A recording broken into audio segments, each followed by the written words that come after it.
O risco é, sem dúvida, uma parte fundamental do mundo dos negócios. Saber como gerenciar esse risco não é só uma boa prática, não. É um fator decisivo para o sucesso. Vamos dar uma olhada em como a gente pode transformar a incerteza em uma oportunidade real. Olha, essa citação já diz praticamente tudo, né? Gerenciar riscos é muito mais do que só evitar perdas. É sobre tomar decisões mais inteligentes, mais assertivas, que de fato criam valor. É sair daquela postura de só reagir aos problemas para uma postura proativa. Então, o nosso roteiro aqui vai seguir 5 pontos bem diretos.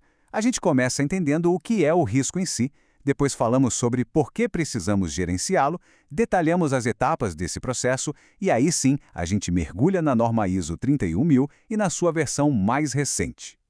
Ok, vamos lá. Para começar, é importante a gente construir uma base sólida, sabe? Entender o que é de fato o risco e onde ele se encaixa. Nesse espectro, entre aquilo que a gente sabe que vai acontecer e o que a gente não tem a menor ideia. A definição de risco é nosso ponto de partida. Basicamente, é a possibilidade de acontecer um evento futuro e imprevisto. Mas o ponto-chave aqui, e isso é muito importante, é que o risco não é só algo negativo. As consequências podem ser tanto positivas quanto negativas, sempre afetando um objetivo que a gente quer alcançar. Agora, o que é bem legal de ver nesse slide é essa distinção visual. A certeza é um ponto só, um resultado garantido. Já a incerteza? Bom, a incerteza é o caos, é aquilo que a gente não consegue medir. E o risco? O risco vive ali no meio termo. É a incerteza que a gente consegue de alguma forma medir, calcular probabilidades. É justamente nesse espaço que a gestão se torna possível.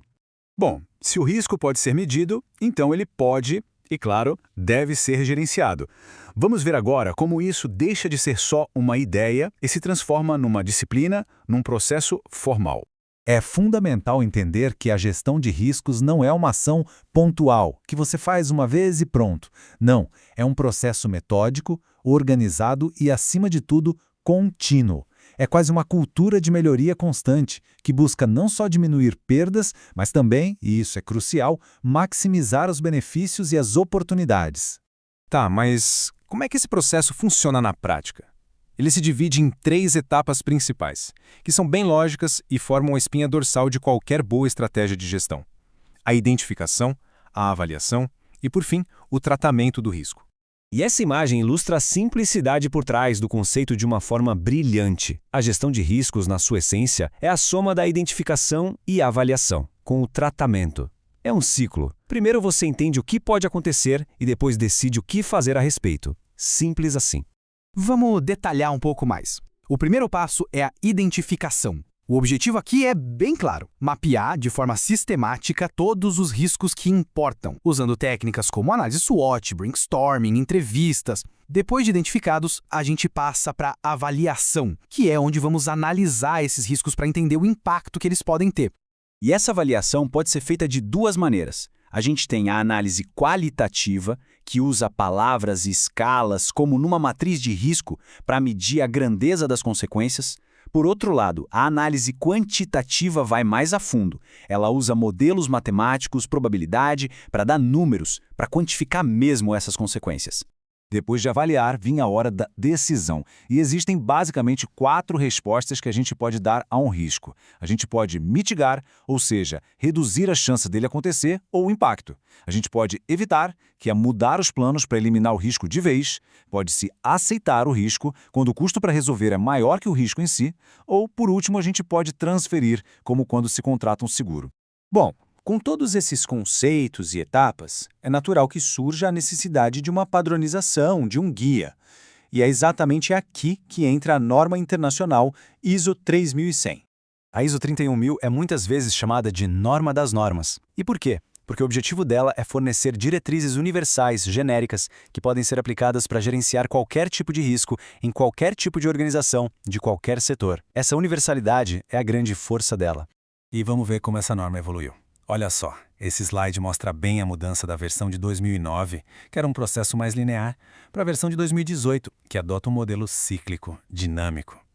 A gestão de riscos deixa de ser vista como uma linha reta com começo, meio e fim, e passa a ser entendida como um ciclo contínuo de melhoria.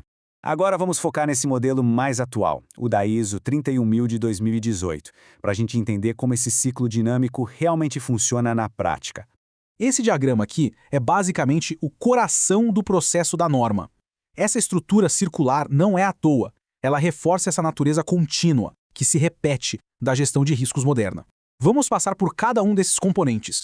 O núcleo desse ciclo tem 3 etapas que acontecem em sequência. O processo começa definindo o escopo, o contexto e os critérios. A partir daí, a gente avança para a avaliação de riscos, que, como a gente já viu, inclui a identificação, a análise e a avaliação em si. E, por fim, chegamos no tratamento, que é onde as ações são de fato implementadas. Só que esse processo central não opera sozinho, no vácuo.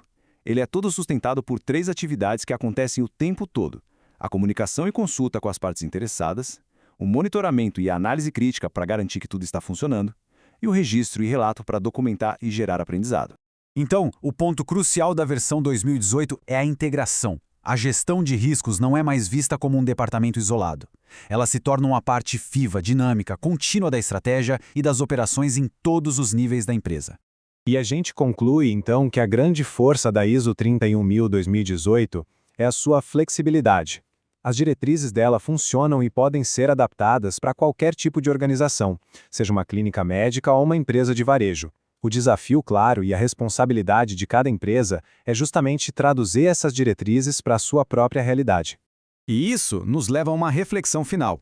A norma oferece o que e o porquê. Já o como fazer? Bom, aí está o desafio e a oportunidade. Fica então a pergunta: de que maneira esse processo cíclico pode ser adaptado para lidar com os riscos que são específicos de cada organização?